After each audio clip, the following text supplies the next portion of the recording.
Good evening, ladies and gentlemen. Welcome to this evening's live stream. And as you can see, we're joined by two special guests tonight, familiar faces to most of you, I would imagine. So welcome to our chairman, Leo Lanahan. Welcome, Leo.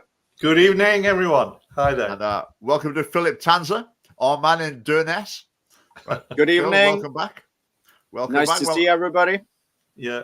Yeah, well, keep the comments coming in. We'll try and get to a few comments tonight. We've got lots and lots to talk about. There's an awful lot going on in Scottish politics at the moment. There seemed to be a phase where things were a bit quiet about, I don't know, a couple of months ago. Yes. But dear, oh dear, we're firing on all cylinders again now. There's lots going on. Before we jump into the first topic to discuss, a few things to mention, a few events coming up. Wednesday evening this week, there's an Edinburgh branch gathering. It's just a social event, but that's in Edinburgh. If you look on our social media, you can see more details of that. Then on Saturday, also in Edinburgh, there is the ProLife chain organised by the Society for the Protection of the Unborn Child. It's on Lothian Road, opposite the Usher Hall. I mean, it's good. I've been to it a few times. Quite a lot of people there, and placards, etc. I think it normally gets some media coverage. We had the Scottish Communists as a counter-protest a few years ago. And before them, there is a Catholic service in the Sacred Heart Church on Lauriston Street. That's at 10 a.m. And at 10:15 a.m., there's a service at Charlotte Chapel on Shandrick Place. Both those services are like a prelude to the pro-life chain. So it'd be great to see you there. I think there's refreshments afterwards as well. I think the chain itself starts at 11 o'clock. I think it's 11 till 1. Then on Sunday, we're great to see you in Glasgow. We're having part 2 of the hate speech protest. That's at 3 p.m. Sunday afternoon outside Stewart Street Police Station in Glasgow. It's going to be good. And just to clarify, we're not like protesting against the police. Our basic message is, police, we're on your side because you think this is a lot of nonsense as well, don't you? So we're objecting to the politicization of the police through the hate speech legislation. There's a 5-branch meeting on Monday as well. Check our social media. There'll be details of that coming out soon. And there are going to be a lot of meetings around the country. There are quite a lot of things in the pipeline. I think my Humza Yousaf Man, Myth and Muslim talk is going to be given around the country. We're going to have some other things around as well. I think we've got irons in the fire for Dundee, Aberdeen, Inverness, Ayr, Edinburgh, Stirling, off the top of my head. Maybe others too. So there's quite a few things. Impressed, Richard. I'm so impressed you can remember all those places, all that information. And the great thing, sorry to cut in, Richard, but the great thing is that when you do go to a family party event, whether it's an event where it's just a local social or whether it's a protest event, it's great to meet people who are like-minded. If it's the first time you've been along, I'd encourage you to come along. Don't be afraid to come along. You'll meet people who are like-minded, and you'll also meet people who have different views. But we can meet together and discuss things. That's what it's all about. Yeah. So do come along. We'd love to see you at any of those events, especially if you haven't been to anything before. Right, where shall we start this evening? Oh, I've got a few little stories, little snippets. I could hear what you think. Those of you watching as well, fire comments in as well. Something I wanted to clarify about the hate speech legislation is that there's a part of it about race, nationality, ethnicity, and something, national origin or something. There's that part. And in that part, it's illegal if it's threatening, abusive, or insulting. And for all the other sacred protected characteristics, it doesn't say insulting. Mm-hmm. They've missed the insulting out. And the reason for that is they've copied and pasted the bit about race, national identity from existing law, copied and pasted that in. The other ones, they were starting from scratch, and they didn't add in the or insulting. Now, some people have got the idea that the law's stricter, therefore, about race, ethnicity, national origin, and the other one I can never remember. But actually, when they were discussing this bill in the committees, Humza Yousaf was crystal clear. He said it actually won't make any difference whether the or insulting's there, because everything that's covered in insulting is already covered in abusive. Now, I think that's quite an interesting thing, because you might be a bit reassured, might you? I mean, my idea of abusive, you've got to have a scowl on your face and really be absolutely unrestrained and a pretty vicious attack, verbal attack on someone. But insulting, that's a different thing altogether. And according to Hamza Yousaf, actually putting on insulting would make no difference, because insulting is already covered in abusive. So, which the thing is, obviously the bill is meant to be as broad and as inclusive as possible, so that everybody can be persecuted under it if they insult the wrong group or the wrong person. Obviously, it is not very broad if your name is Hamza Yousaf. Yeah. Yes. Yeah. I think you'll hear him defending it. They'll say, that it has to be threatening or abusive, you see, so that's a very high bar. Then he's in the committee saying, well, that includes being insulting. So if you say to people, being insulting is covered by it, well, that's not a very high bar at all. That's quite a low bar. Just while we're on this topic, let's just have a quick look at Hamza Yousaf's tweet. It's the middle line of this. I just think is a classic, just fitting in what Phil was saying there. Let's not allow them, that's like people like us, I guess. Let's not allow them to divide our society into those who are worthy of protection from hatred and those who are not. Right. It's not too difficult to spot the flaw with what he's saying there, is it? I don't think it's a flaw. I don't think it's a flaw. It's the truth according to their worldview, because there are people that are not deserving of protection in their view. That's the whole point of hate crime legislation. If the only, I mean, obviously I oppose all forms of hate crime legislation, but if there was a hate crime legislation, it would have to include everybody, every attack that is based on hatred, that is not just personal hatred, but hatred based on a characteristic. So the whole point why the hate crime legislation is created is to create inequality between different groups. And is this the time, Richard, where we should talk about the upcoming misogyny bill? Yes, absolutely. Yeah. Okay. So back in the days when we went to the hate crime consultation, Richard, you and me, we went to these events. They were discussing if the characteristic of sex should be included in the hate crime laws. And it was feminist organizations that vehemently opposed the inclusion of sex into the hate crime legislation, because if that had been included, hatred against men would have been a hate crime.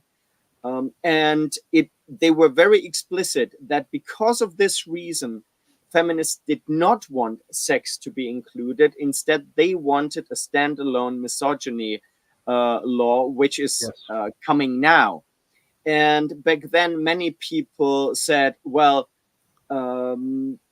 that's okay, because a law like that will never fly. It will never come through, because it's so overtly and clearly discriminatory against one group. Because we have to remember all the other hate protected characteristics are very broad. It says race. It doesn't say race except of whites, even though this is how it's often being interpreted. But on paper, it says race.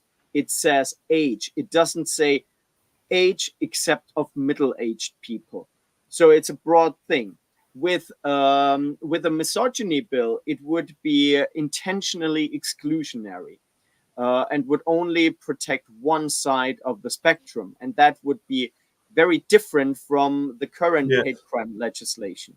And a lot of people said, from a legal point of view, that wouldn't happen, that would be so overtly discriminatory that they won't get away with it. But what we see now is that nobody opposes the proposed misogyny bill. People on the left want it anyways, and the conservatives, the Tories, say, oh, but in the current form, it would also protect trans women, and we cannot have men that pretend to be women being protected under the misogyny bill. So the only thing that anybody disagrees on is whether men in dresses should be protected under it or not.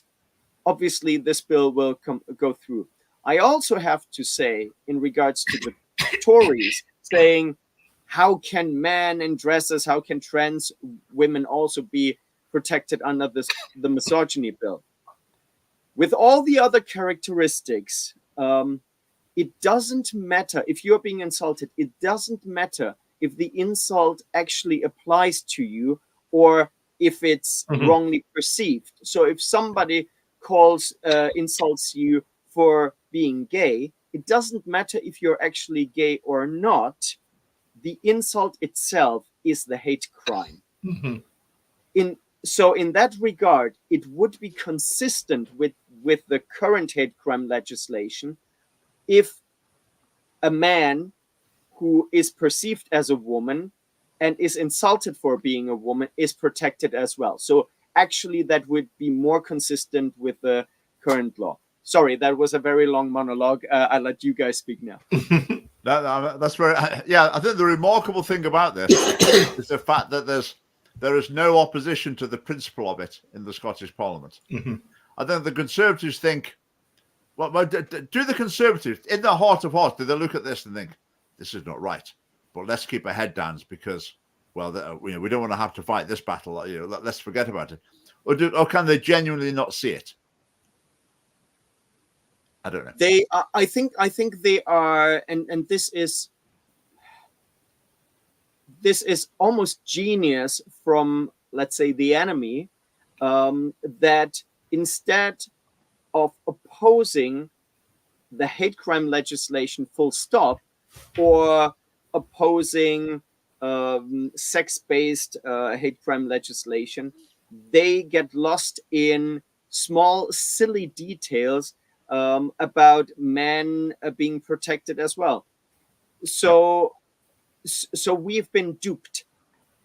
And in some ways, feminists have been trying to do that for the last couple of years. As soon as the feminists were betrayed by the left, well, the radical feminists, the TERFs, as soon as they were betrayed by the left, they immediately started running to the right and said, oh, conservatives, protect us, because men in dresses aren't women.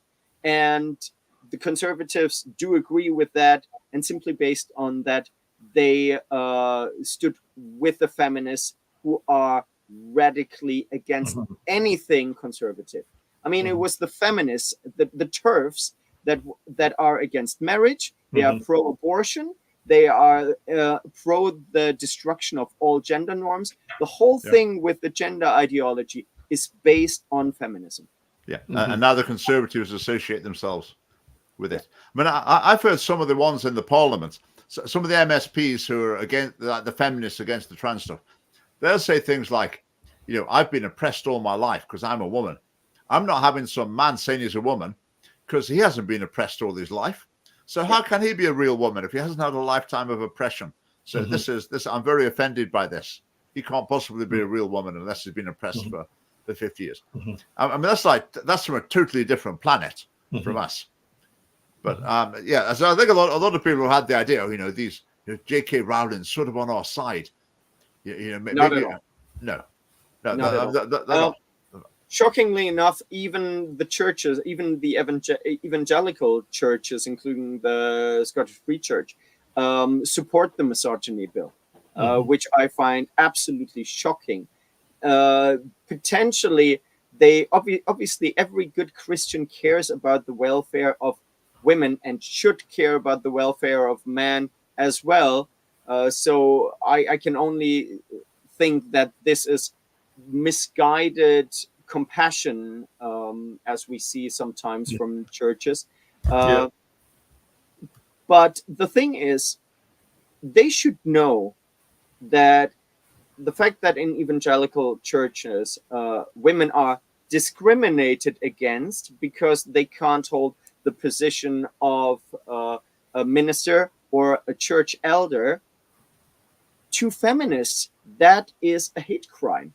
So if the churches support legislation like that, this legislation will sooner or later come for them. Indeed. Yes. Yeah. Thank you, Phil. Thank you. I just had a little Twitter exchange with I think I said this last week, the Evangelical Alliance, which is an umbrella organization for evangelical churches in Scotland, obviously. And they were putting out, we've responded to the consultation about the misogyny law positively. We think that's a good thing. I mean, for a start, they're wrong. But my main issue is that is not a simple issue of Christian principle. If they think it is, they really don't understand. They're in a bubble and they don't understand the other side of the argument. But like you say, they just think, oh, yeah, we want to be nice to women. We think it's bad to be insulting and to beat up women or whatever. So, yeah, we'd obviously be behind a misogyny law, as if that's all there is to it. But in the end, they don't understand it. In the end, it's the same thing as same-sex blessing to be nice to gay people.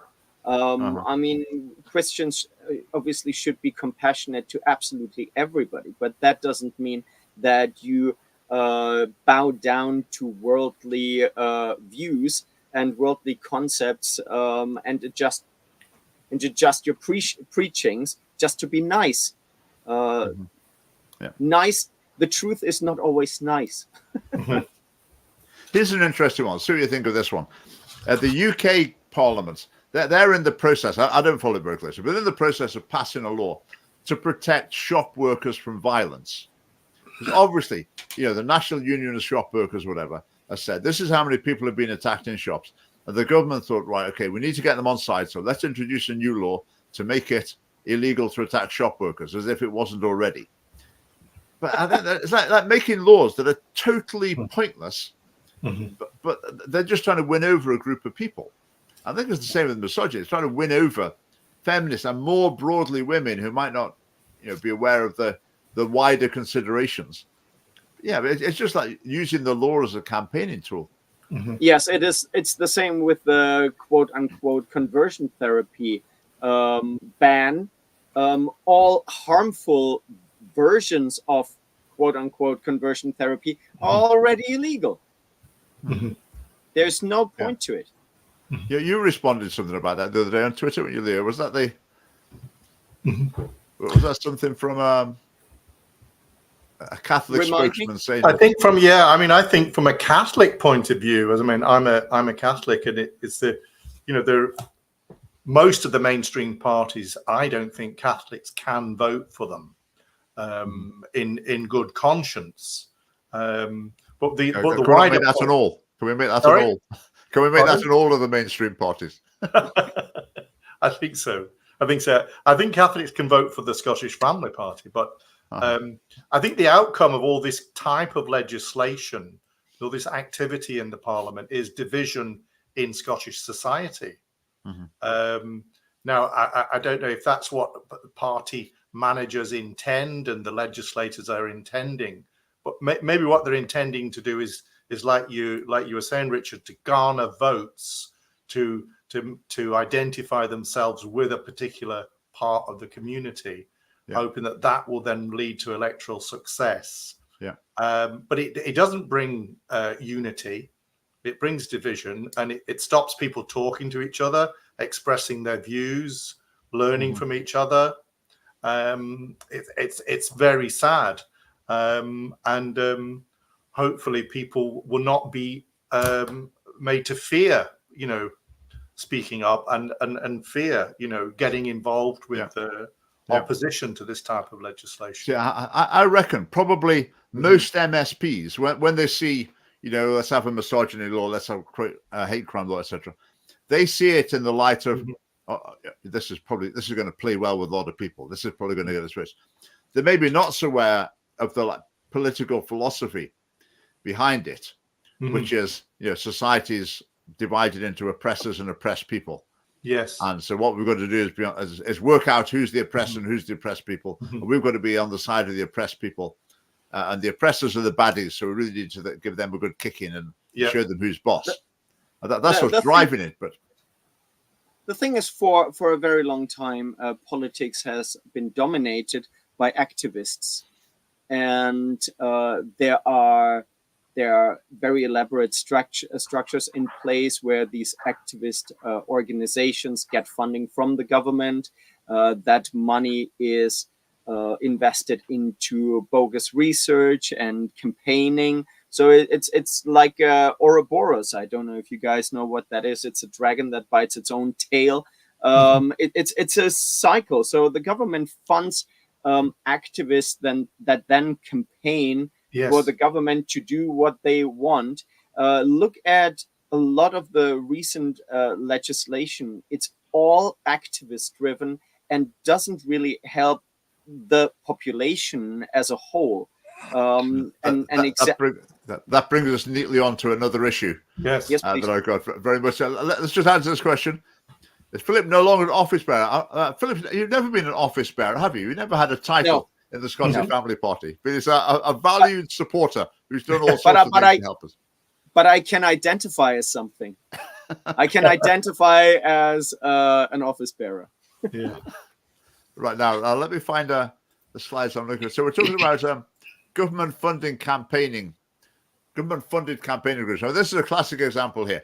In England and Wales, they had the Cass Review, which I think is very flawed because it doesn't get to the heart of the matter. But in lots of ways, it was a sort of academic, serious piece of work, academic standard work. In Scotland, we've got an answer to that from LGBT Youth Scotland, the government-funded activist group. And they produced this. I called it a comic. That was the most derogatory term I could think for it. So they produced this comic, their trans report of the. We've got a few highlights from it here. There's someone with purple hair, someone with blue hair. So trans participants report the lowest level of happiness since the study began. So it's going down dramatically. I mean, so is anyone seriously saying that like acceptance of transgender people is so much, the level of hostility to transgender people is so much higher in 2022 than it was in 2012? Absolutely not. Because this message has been rammed down people's throats from every direction for over that decade. And what's been the net result of it? The more unhappy. Well, to be honest, I'm not surprised. Even the very, very few trans people that existed in the past, most of them just wanted to live a very quiet and normal life. And now even these poor people are dragged into the spotlight and are turned into political tools in many ways. That must be, I mean, I feel sorry for them and their condition, but on top of that, being forced into the spotlight when really just you wanted to blend in must be pretty horrifying. Yeah. How about this one? 1 in 10 trans participants would feel safe reporting a hate crime to the police. Do you believe that, Leo? Well, 90% feel in danger reporting a hate crime to the police. I worry that the statistics are made up from a very small sample. You know, I mean, when you talk about the academic rigor involved maybe in the report, you know, but with everything that's out, there's a massive government campaign encouraging people to report, abuse or even anonymously. Yeah. So how can 9 out of 10 feel unsafe? I don't understand that. It's ridiculous. Now, you mentioned the statistical power of their research. I had the statistics to hand last week, but I haven't got them to hand. I think it said this. It said we've been doing this research for 15 years. Yes. And over the 15 years, we've had 1,273 people participate in it. I would imagine a lot of those are just doing it the same year. So the sample every year will be a number of hundreds, maybe a low number of hundreds. Yeah. How do they select the sample? Well, it's just a self-selected sample of their own activists. Yeah. So it's utterly worthless. So the government takes our money, passes it on to these activists to produce this research that should just be laughed out of debate. The last one in 3 trans participants felt there were enough safe spaces to socialize. I mean, what's that asking for? It's like saying to the government, you come up with a room with beanbags and hot chocolate for us to socialize. Do they really feel unsafe, or do they feel uncomfortable? The decisions they've made, does that result in them finding it difficult to feel comfortable and at home with people? Because to be honest, a lot of people do feel a bit uncomfortable and uneasy when they're with someone who's basically pretending to be the opposite sex. It doesn't make for a natural flowing conversation and an easy relationship.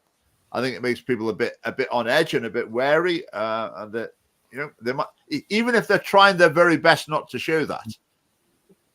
I think a conversation starter with a trans identifying person is incredibly easy. You just say, so my pronouns are he, him. What are your pronouns? We've got some more recommendations from the report. Let's listen to some of these. So they're saying trans people, well, LGBT people in general, feel more isolated. Public attitudes towards trans people are hostile. I don't think there are always going to be some unpleasant people who will be hostile, but I think most people are not hostile. They're just uncomfortable. They're wary. I do think that hostility. I think that homophobia, transphobia, all the phobias, I really do think that they are on the increase, simply because these topics are rammed down people's throats, and the natural reaction to being attacked by something is being defensive. So I do think that there is an increase in hostility towards these people, but that is actually created by their activist groups. Yes. Yep. Good point. There's a perception that the public lacks interest in learning more about trans experiences. Well, I mean, what a bizarre thing. Yes, it's totally bizarre. It's crazy. Like they should be. If they were good people, it's crazy. Scotland was full of good people, they'd all be wanting to read our books and watch our YouTube reports. I really wish that more people would randomly ask me about my lived experience as a German. Yes. Well, guess what? So there's a negative influence in Scotland, and it's from some politicians, and the trans people find that distressing. Trans issues should be prioritized by organizations, special funding set aside for safe spaces. Trans people feel vulnerable on public transport, so there needs to be more posters up or whatever. It says some trans people feel highly visible. Sorry, as a queer person, I mentioned passing. In other words, they worry whether people think they're actually a woman, for example, or actually realize they're a man, and they worry about that. But is that not inevitable? I mean, if you're trying to deceive people, is it not inevitable? If you base your identity on deception, is it not inevitable that there's always going to be a worry that you're going to be found out? But this is LGBT Youth Scotland being given hundreds of thousands of pounds every year, loads of staff to promote government policy. Yeah, I think it's $1 million a year. Million a year. It's extraordinary. And it's not the only one. There are other organizations doing the same work.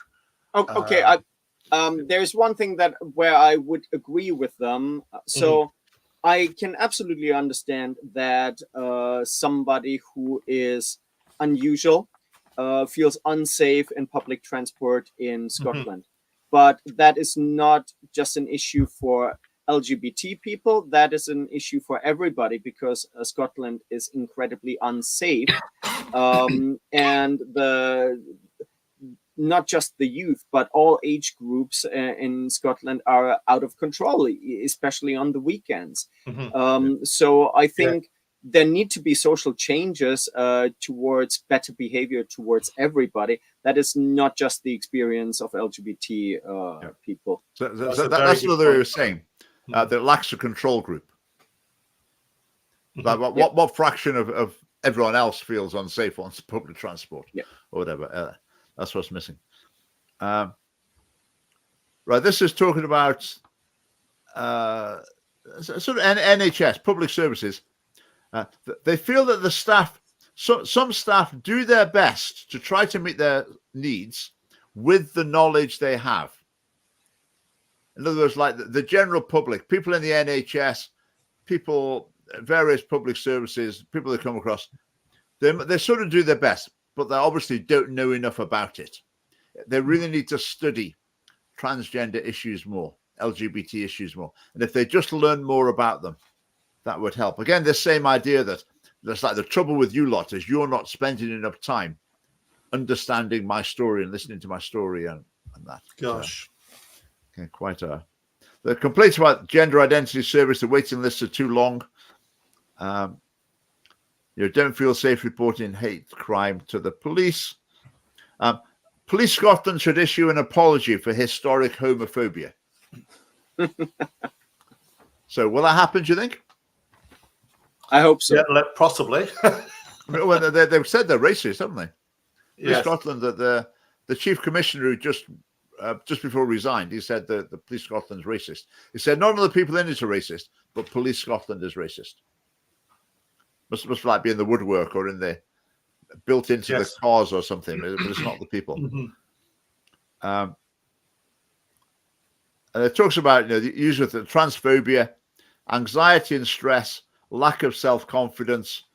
But again, are we surprised? People are trying to live that way. And again, it keeps talking about the culture wars. The culture wars are very harmful. Hamza Yousaf talks about them. Patrick Harvey talks about them. The problem we've got in this country is a culture war. And if those other people had just stopped fighting and let us just take over everything without a fight, then we wouldn't have a culture war and everyone would be happy. That's a government-funded document we're dealing there. Yes, that's a good reminder, isn't it? When it comes to if the government's worried about who's safe or not, then Well, it's not that they feel unsafe; they are. Yes. It's feelings that count in Scotland. Yes. Not. Well, I would actually. I think you could even rephrase it. It's every single baby in Scotland is unsafe in the womb because every single baby could legally be terminated. So it's just an unsafe environment for babies, full stop. Just on that subject, that reminds me of my thinking of. I think with Scotland, I would say we're in a very sentimental age in the Western world, and particularly in Scotland.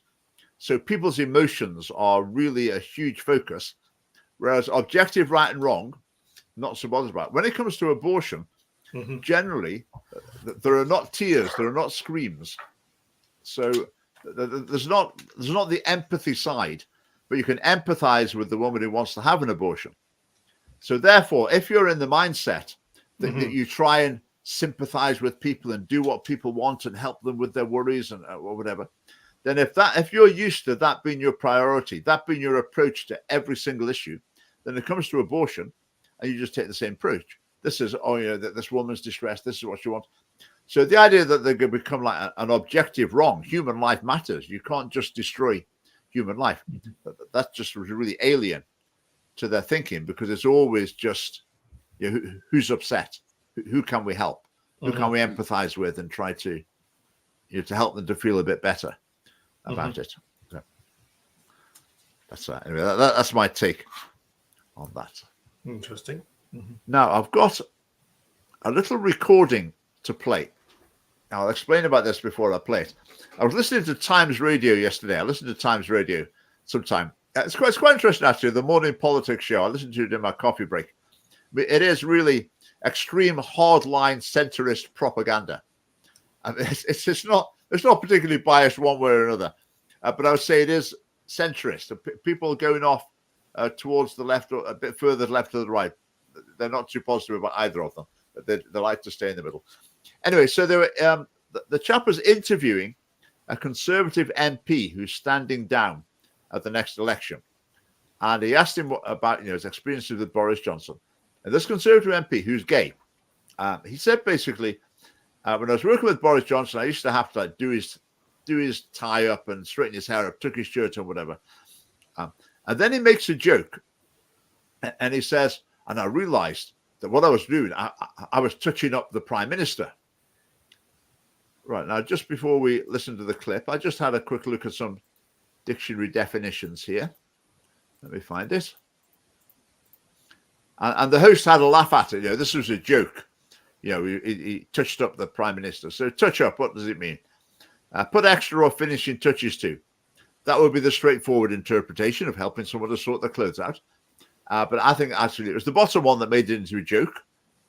Touch or caress someone, especially to arouse sexual feelings.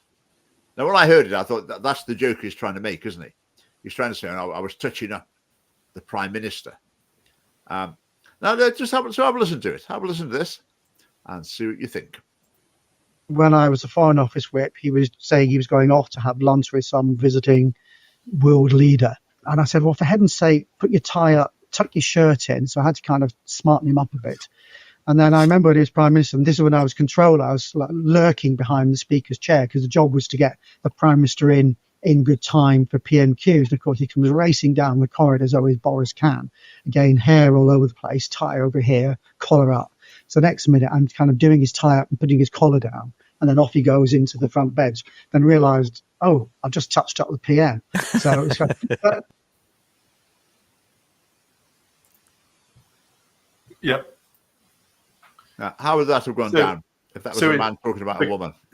Yeah, so if it was about Liz Truss going into Parliament and a male MP of whatever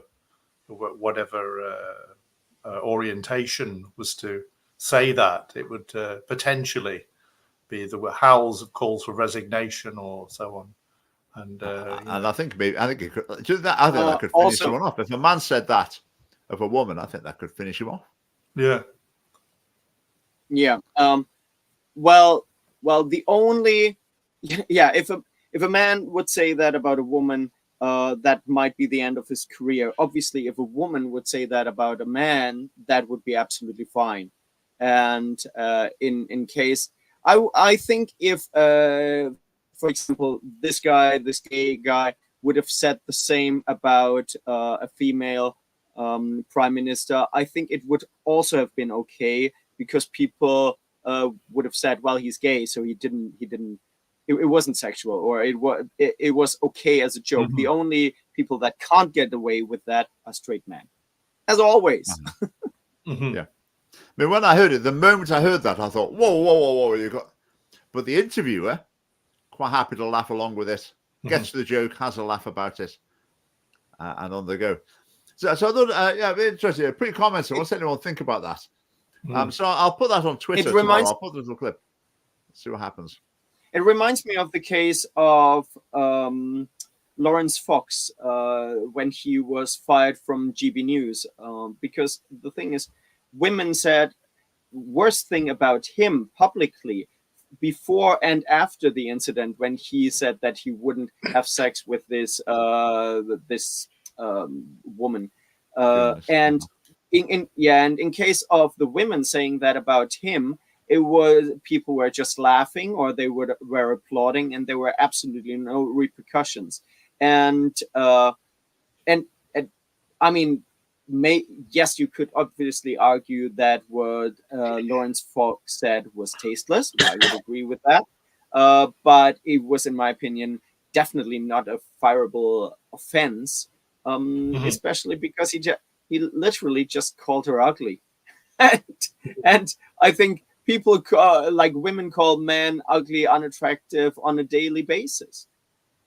I mean, this is a classic. This brings back to the misogyny law, doesn't it? It's the same double standard. Yeah. This double standard is being enshrined in law to the misogyny law. Yeah. So it's a sorry state of affairs.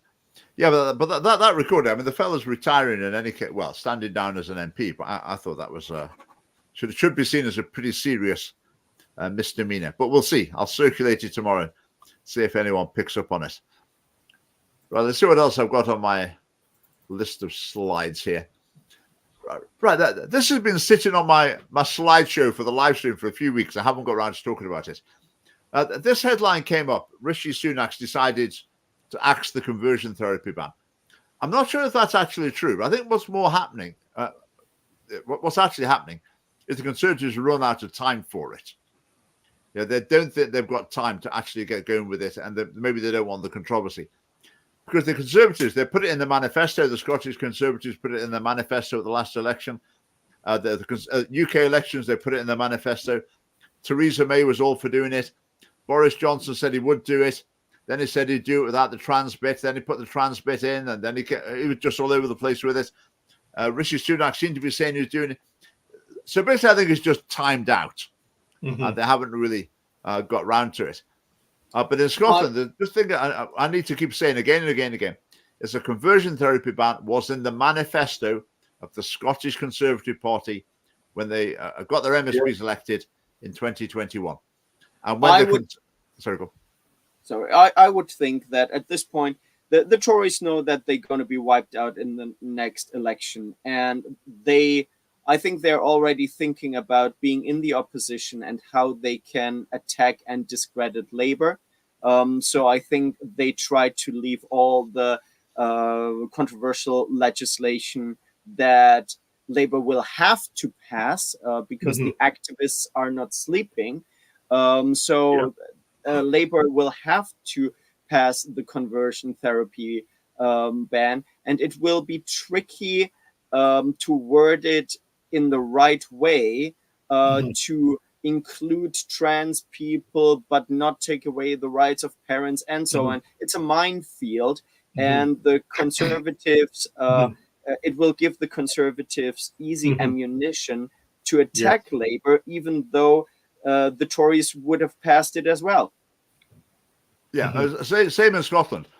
The Conservatives, with the Scottish conversion therapy bill, the Conservatives will nibble around the edge. They'll say, "Oh, we're not quite happy with this bit," or we're a bit concerned about this, so we're actually going to vote against it.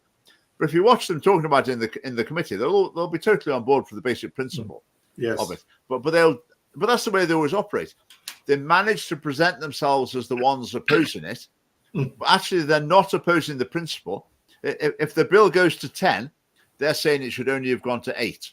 And they'll maybe stop it going from 10, and they'll just get it changed a bit and make it just a 9. And then it goes ahead in any case. But then in the next manifesto, do they put in the manifesto, we're going to repeal this? No, they forget about it. So they don't change the direction of travel. They just drag their heels about each thing. And the conversion therapy ban is a classic.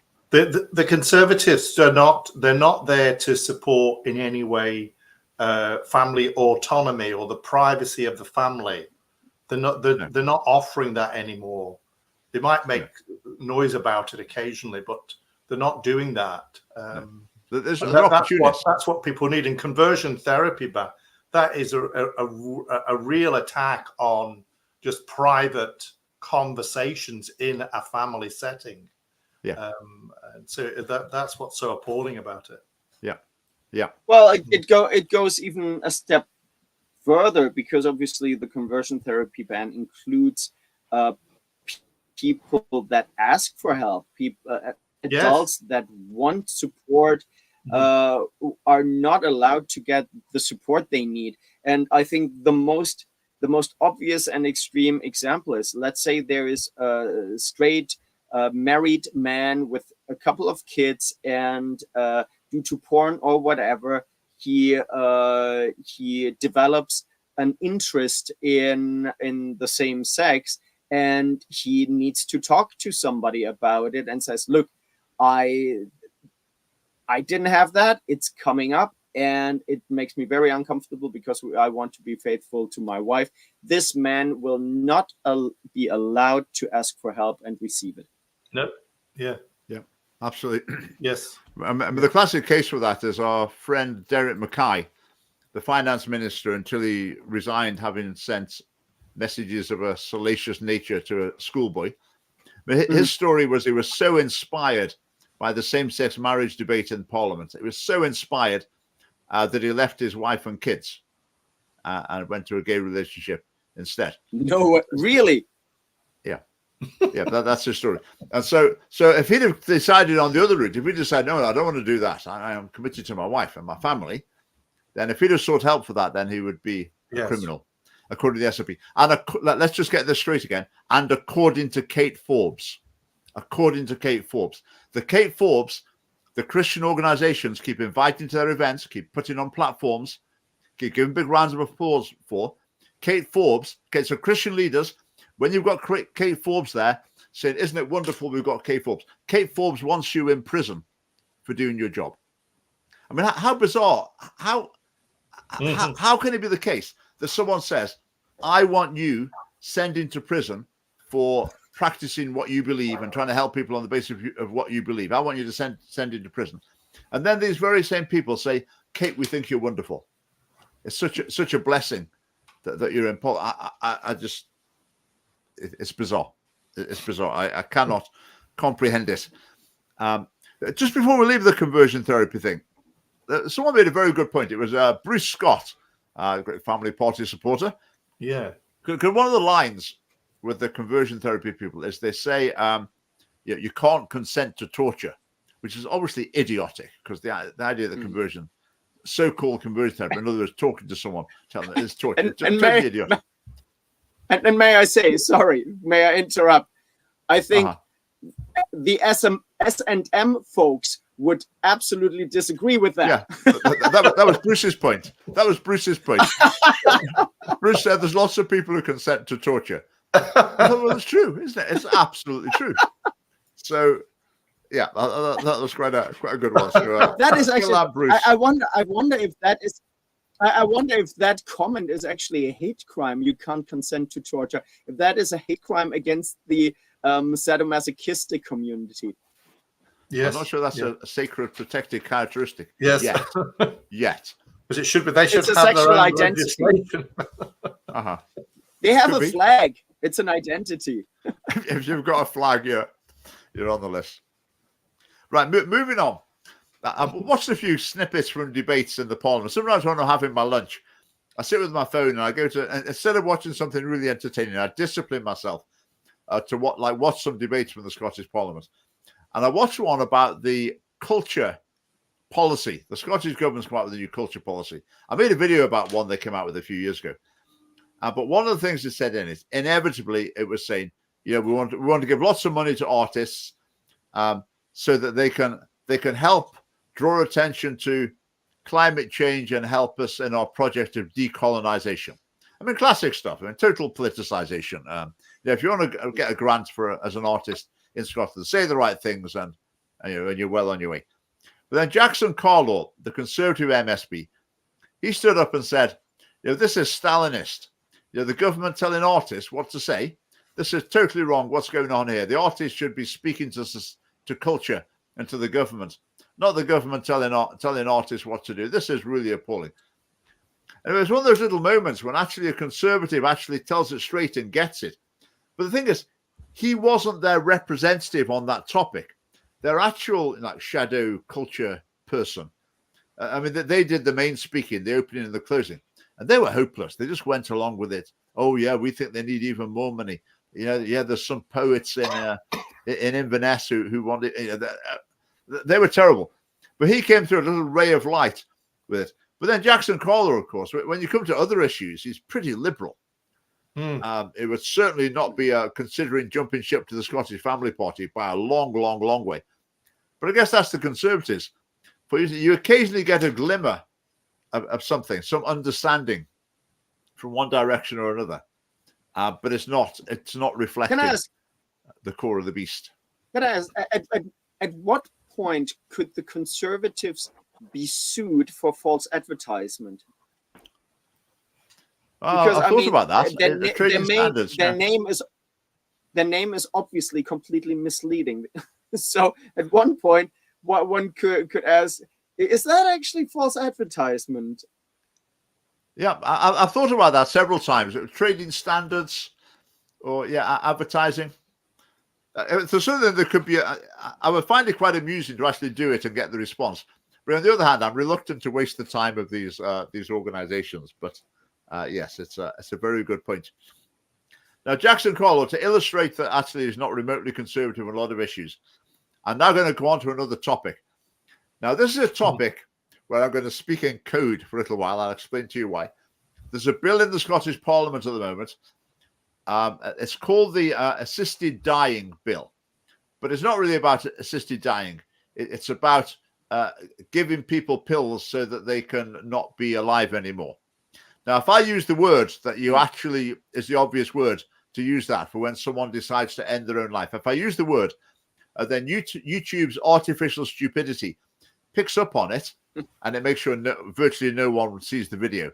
So I made a video on this topic earlier on the week. I thought, reasonably good video, but YouTube, like normally, recently our videos, we get thousands of views, but you do one with that word in it on that topic, suddenly you're down to like 200. I mean, but I can sort of see where YouTube are coming from. Obviously, talking about this topic is dangerous, but surely that artificial intelligence can work out, what sort of discussion we're having. Anyway, so it's quite difficult to talk about this topic, but Jackson Carlaw was one of the leading proponents of this, this helping people to end their own lives type idea in the Scottish Parliament. But that's the Conservatives for you. Can I? Richard, did you see the article? I think I posted it over to you, of Nicola Sturgeon, of all people, actually voicing that she now has major concerns with this proposed bill to unalive people.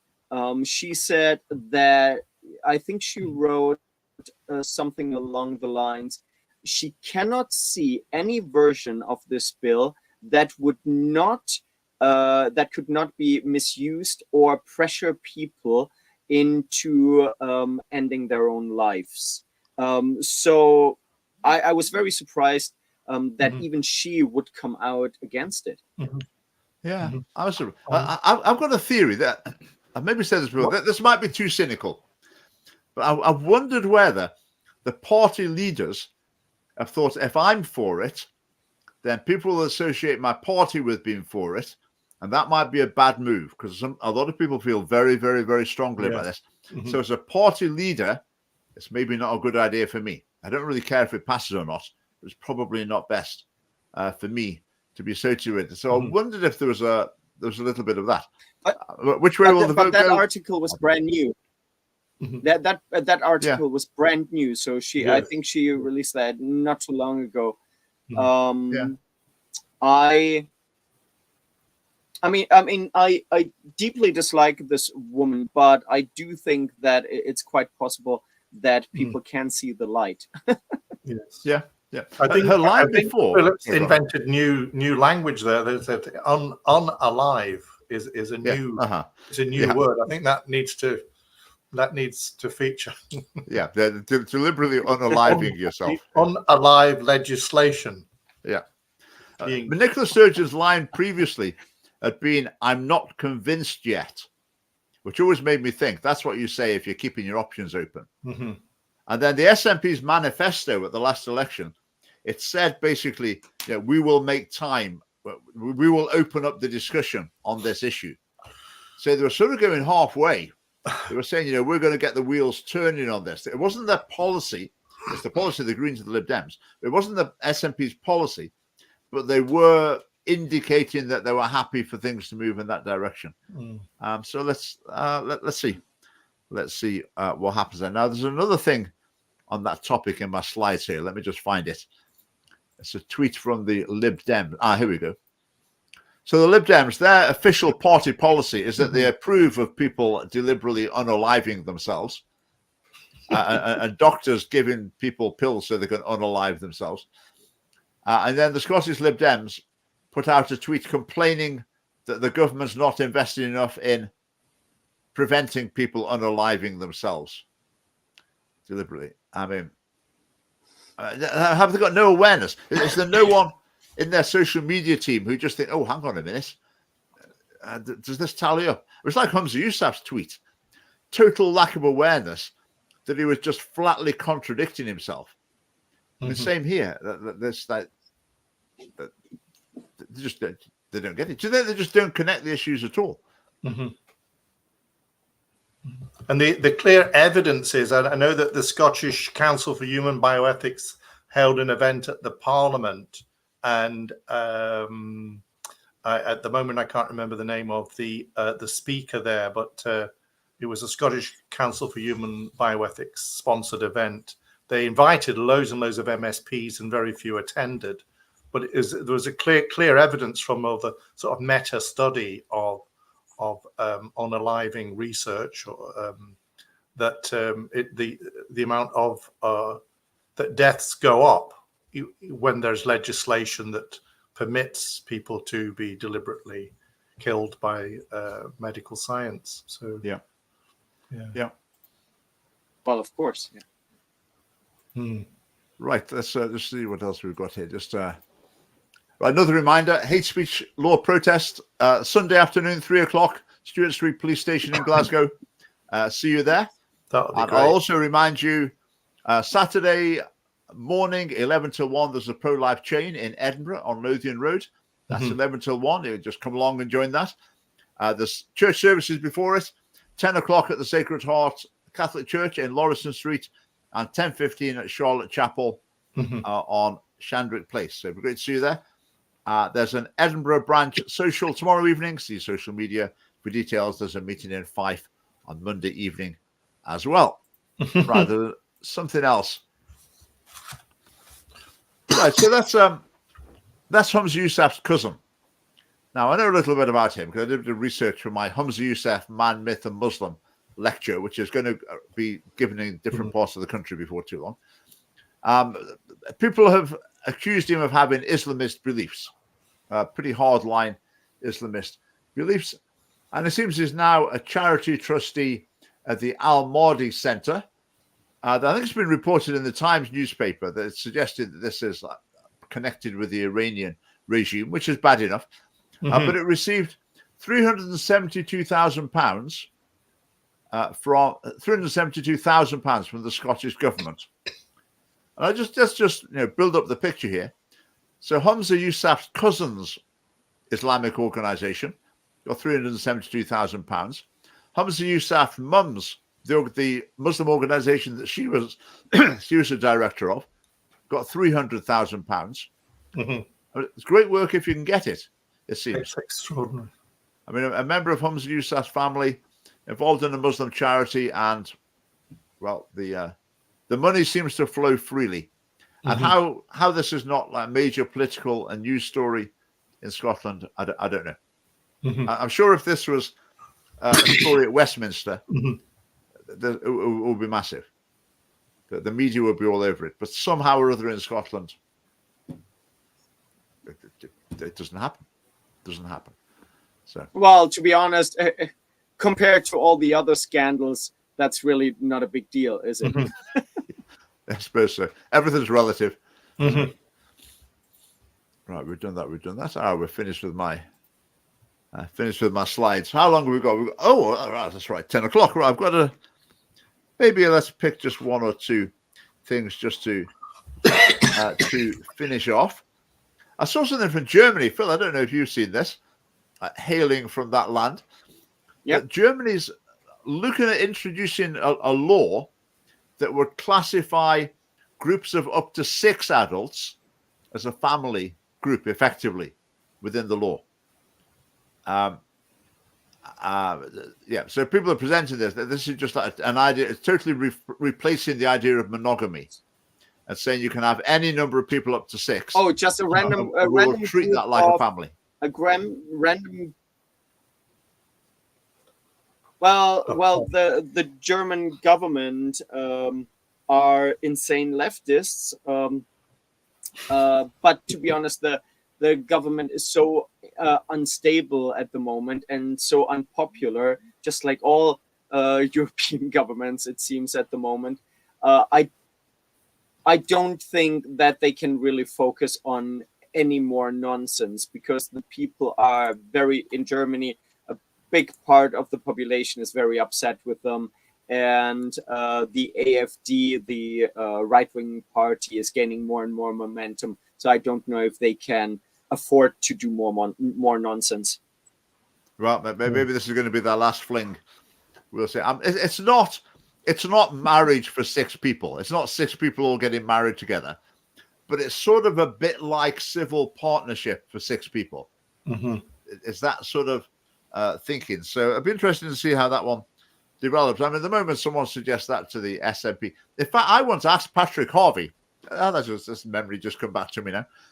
In a debate about same-sex marriage, I said to Patrick Harvey, what arguments would you have against a marriage of 3 or more people together? And he basically didn't have any. He just said, well, I said, well, what would you have to say if campaigners came to you and said, we want to get married 3 people together. That's the lifestyle we want. Why are you discriminating against us? And if I remember rightly, I said, what principle have you got to argue against that? And he basically said, I'd have to listen to their arguments and make my mind up.